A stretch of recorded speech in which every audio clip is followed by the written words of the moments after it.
When it comes to popular media, you can always bet that there will be controversy. Sometimes it can be justifiable. Instances where someone somewhere does something that is reproachable.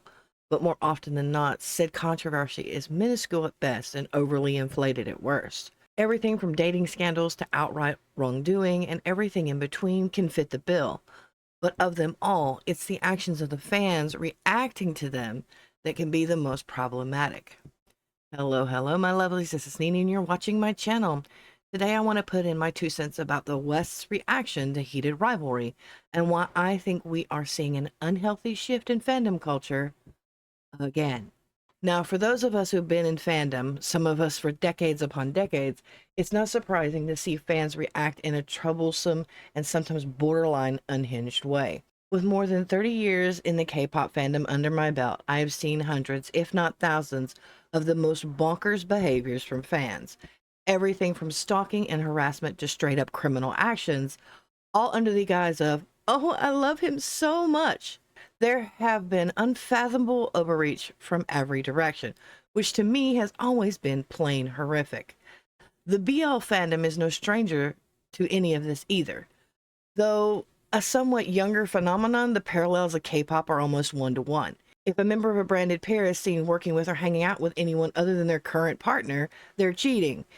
If an actor gets more of the focus during an event than another, they're sleeping with the CEO. If they grow their hair out, wear skimpier clothes, or lean in to their more feminine side, they're insert the insult usually aimed at women for being sexually liberated. It's a constant barrage of hate, obsession, lust, expectations, and entitlement thrust upon them without their consent. And they, people who are oftentimes in their early 20s and are not prepared for the limelight, are expected to accept it all with a wink and a smile, to bow down to the whims of fans, no matter how often they cross the line. So how does it feel watching fans in Western countries like the US and UK lose their ever-loving minds over Heated Rivalry and act like the lunatic fringe that has plagued other fandoms for decades?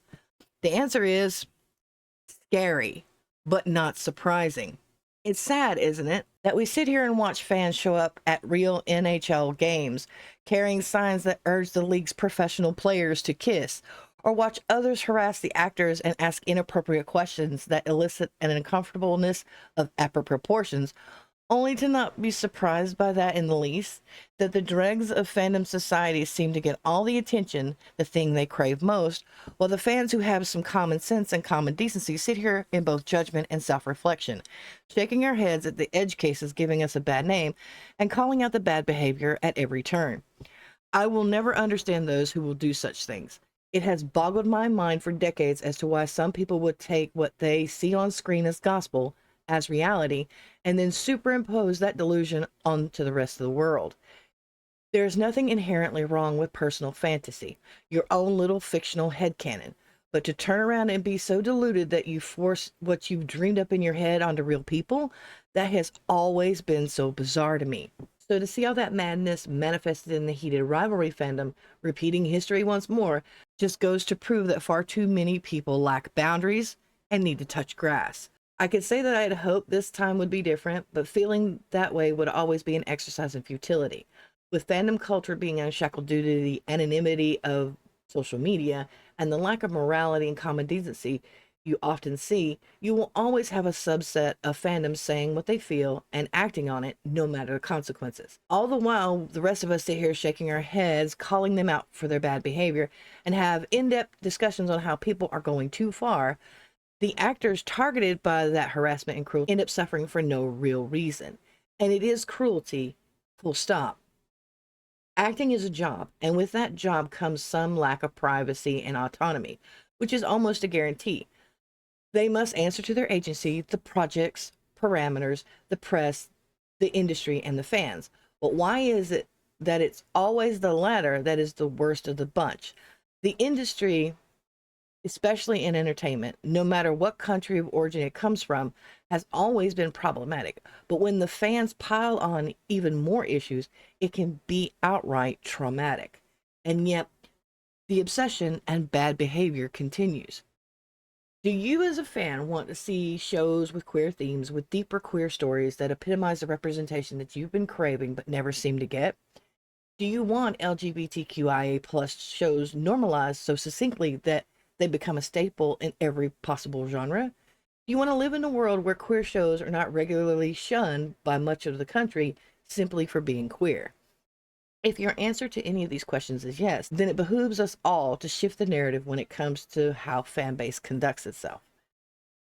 Yes, heated rivalry is very heated.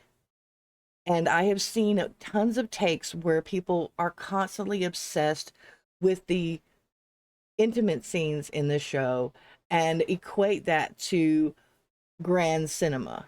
Yet they lack the nuance and the understanding that that is not the main focus. The story starts that way, but it's not where the end goal is. It's enticement to get you interested in the plot.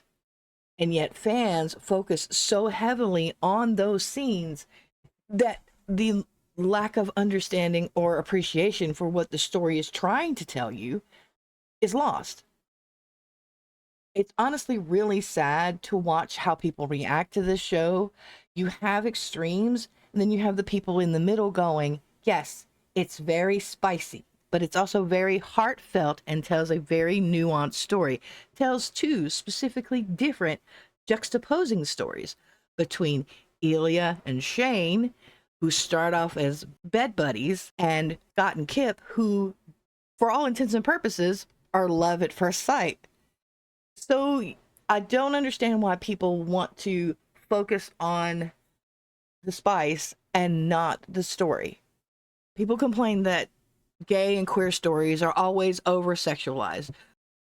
When we have women loving women's stories, it's always filmed from the male gaze and has been historically very problematic and over sexualized, to the point that many queer people in the community refuse to watch it, even though they may be attracted to women overall. And when you do the flip side and you look at romance, depending on how it's filmed, it can also be just as over sexualized and just as problematic. They always seem to default to let's be as spicy as possible and promote all of that, and then fans eat that up and immediately take it too far.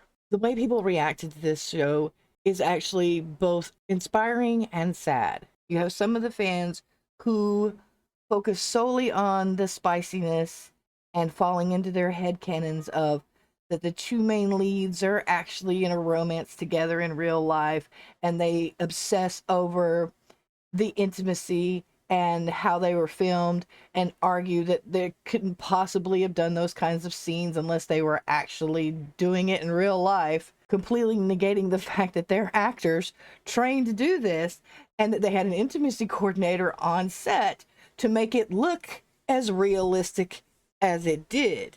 But acting is not fact, it's fiction, and there are always fans who ignore the truth of the matter.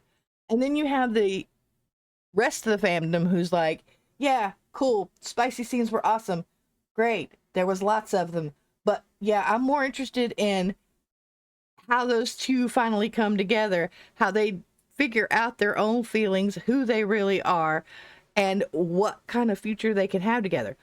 The journey to love, so to speak.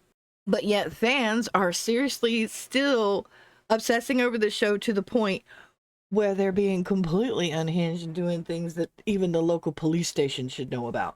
Some of the takes online have been beyond bonkers, to the point that we in the fandom, especially the BL fandom, do not claim them, and we are honestly embarrassed by them. So I'm just going to leave this here and say that fans in general need to learn to focus on the important bits and to project a behavior that not only shows everybody how much we love a show or a book or a movie, but also so we can help propagate more shows in the future, to change the narrative from queer shows always being about sex to queer shows being about what queer people really go through and real life and real romances and real struggles, the lives we live as queer people, and to reflect the shows and stories we want to see on screen. The representation that gives us a voice and makes us more seen, more accepted, and by proxy, more loved. Now, officially, my rating for Heated Rivalry doesn't really count, doesn't really matter. I will say that I enjoyed the show very much, and I really, really hope that people will watch the show and learn from the mistakes of the past. And with that, that's all I have. Thank you all, my lovelies, for spending some time with me. If you like what I do here and want to see more from me about BL, queer stories, movies, books, games, anything else that I'm hyper fixated about this week, please remember to like, share, and subscribe. And if you want to support me and help me put out more videos more often, my Ko-fi is linked on my page. Once again, my lovelies, thank you, and I will see you next time.